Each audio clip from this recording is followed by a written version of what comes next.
physical obstacles where, I mean, we could do just about everything that the guys did, but to lift 200 pounds, it's impossible. But because we were in the Army and we were there on our own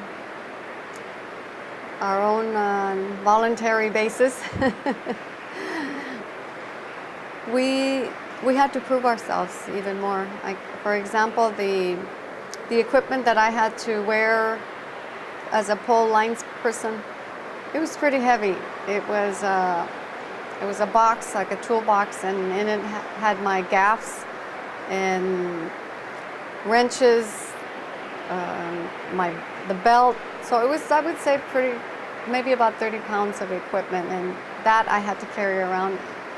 And there was a couple of times where there was some gentlemen in the military, and they said, "Here, let me help you with that." And the first sergeant would say, "No, she's in it on her own.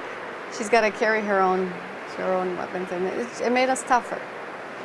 And of course, there was the other side also, as it's natural for the men to want to go on dates with the women, and so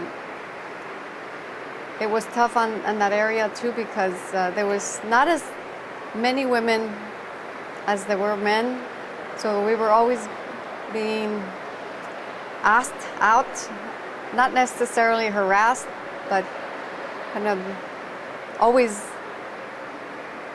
having to say no, especially for me.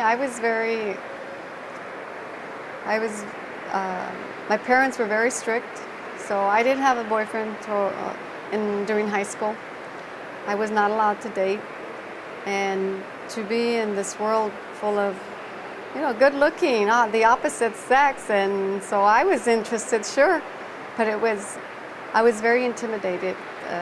I've heard stories of sexual harassment and rapes, but in the basic training especially, we were always very careful about going with a group of women, and we were not allowed to be out after a certain time. I think it was like 8 o'clock.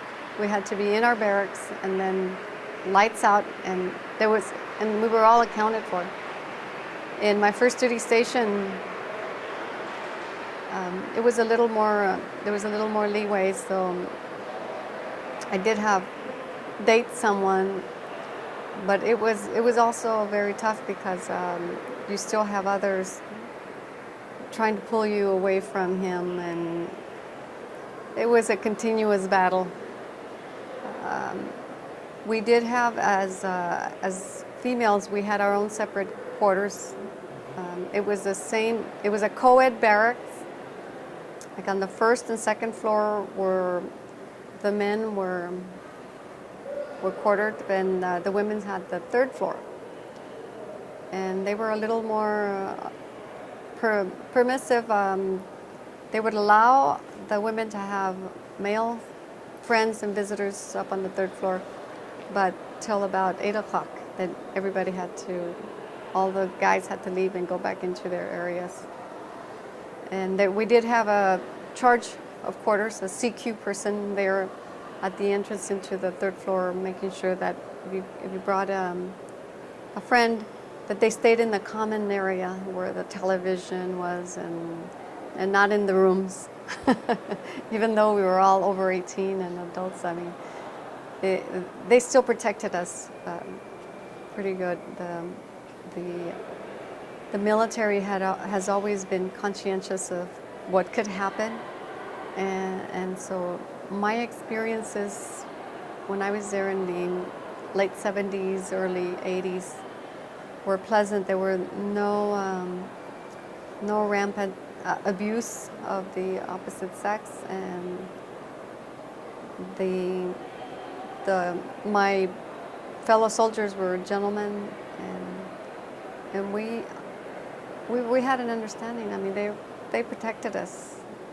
And if you were going to date someone, you know, it was something that you did, that it wasn't a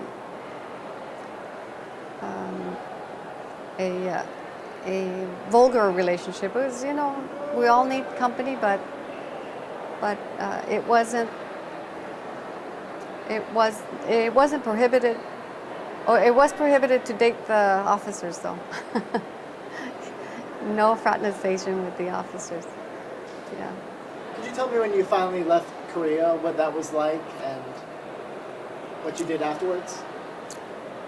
Yes, let's see. When I was in Korea, though, I did get to experience a lot of the other countries.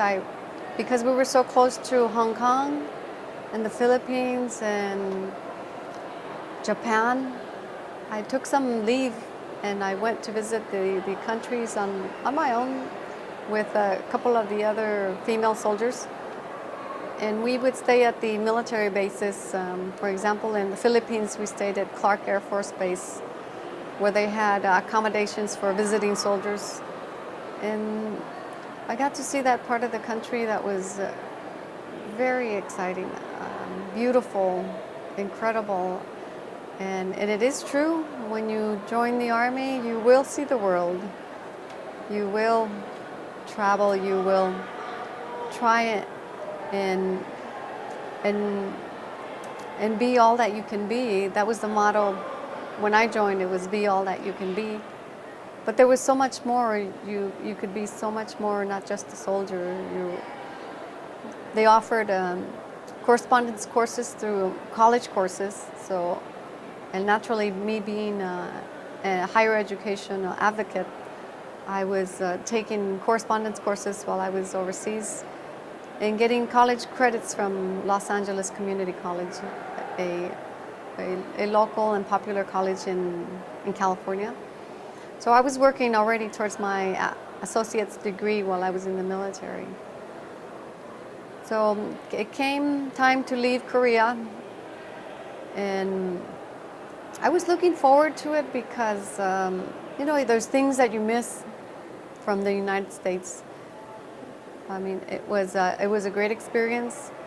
Korea was the very first place that I ever saw snow. The 4 seasons were beautiful. When it rained, it rained. It rained for 4 days straight, and it was the hard, cold, painful rain came at you like needles. Beautiful summers, incredible springs, and so I enjoy that about the country, and the people were very nice to us. They were very appreciative of our service there. And what did you do when you left the military? When I left, I immediately enrolled in college because that was one of the reasons I joined. Is I wanted to continue on with my education, and I knew that one way was with the GI benefits. And so I enrolled at the local community college, Santa Ana College, and I started my career. I kind of fell into it by accident. I worked at a law firm during the day, and then I studied at night, and I just stayed in the legal field. I received my paralegal certification, my associate's degree in paralegal studies, and then I continued on to get my bachelor's in sociology. And I was not done being all that I could be in that area.